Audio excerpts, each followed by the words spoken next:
چھڑایا، خوشامد کر کے چھڑا کے لائے، صرف اس لیے کہ ہمارا پڑوسی ہے نون مسلم، پڑوسیوں کو تنگ بھی کرتا ہے، مگر کیونکہ پڑوسی ہے اور پڑوسی کے ساتھ اچھا سلوک کرنے کا حکم ہے، اسی یہودی نے اپنے مکان پر پرچی لگا دی، میرا مکان بکاؤ ہے اور اس کی قیمت ہے 20,000 درہم۔ کسی گاہک نے کہا کہ بھئی تیرے مکان کی حیثیت تو 20,000 کی نہیں 10,000 کی ہے، اس محلے میں یہ قیمت نہیں جو تو لکھ رہا ہے۔ تو یہودی نے کیا کہا، حقیقت میں میرے مکان کی قیمت 10,000 ہی ہے، لیکن یہ تو دیکھ میرا پڑوسی کون ہے، ابو حنیفہ، نعمان اس کا نام ہے، وہ میرا پڑوسی ہے، ایسا پڑوسی کہیں لا کے دکھا دو، اس کے پڑوس کی وجہ سے میرے مکان کی قیمت ڈبل ہے، میں 20 سے کم نہیں لوں گا۔ اگر پڑوسی اچھا ہے تو مکان کی قیمت بڑھ جاتی ہے۔ امام صاحب کو پتہ چلا کہ پڑوسی یہودی مکان بیچ رہا ہے، انہوں نے سمجھا ہو سکے تنگی میں بیچ رہا ہو، دکان، مکان، کاشتکاری کی زمین بیچنا سخت مجبوری کے بغیر اچھا نہیں۔ رسول اللہ صلی اللہ علیہ وسلم نے بد دعا فرمائی ہے، اس کے مال میں برکت نہ ہو جو بلا سخت مجبوری کے کاشتکاری کی زمین اور نفع کا سامان جیسے دکان اسے بیچے۔ پھر یوں فرمایا بیچنی پڑے تو 1 سیر کی جگہ 1.25 سیر کرنے کی کوشش کرے۔ بس اب مجبوریاں ہیں، لڑکیوں کو بیچاریوں کے ہاتھ پیلے کرنے کے لیے زمینیں بیچنی پڑ رہی ہیں، اس کے بارے میں ضرور کچھ سوچنا ہے، اکٹھا کر کے سبھی حضرات کو کچھ انشاءاللہ کچھ صلح مشورے کرنا سب کے لیے ضروری ہو گیا۔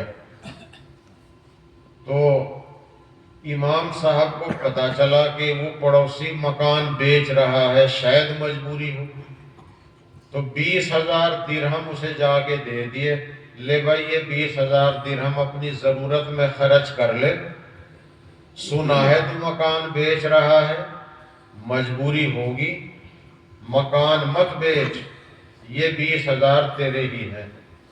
کیونکہ امام ابو حنیفہ مالدار تھے ماشاءاللہ، بیوپاری تھے، کپڑے کے بڑے تاجر تھے، ایمانداری کی تجارت تھی۔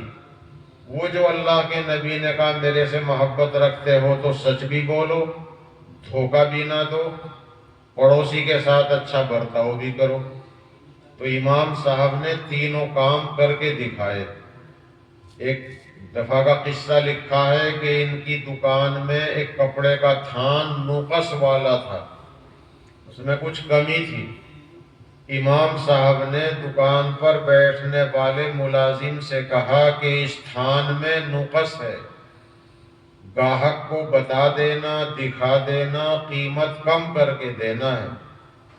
امام صاحب کہیں چلے گئے، امام ابو حنیفہ رحمۃ اللہ علیہ، انہوں نے قرآن اور حدیث کے اتنے مسئلے نکالے ہیں کہ آج ہم گویا پکی پکائی کھا رہے ہیں۔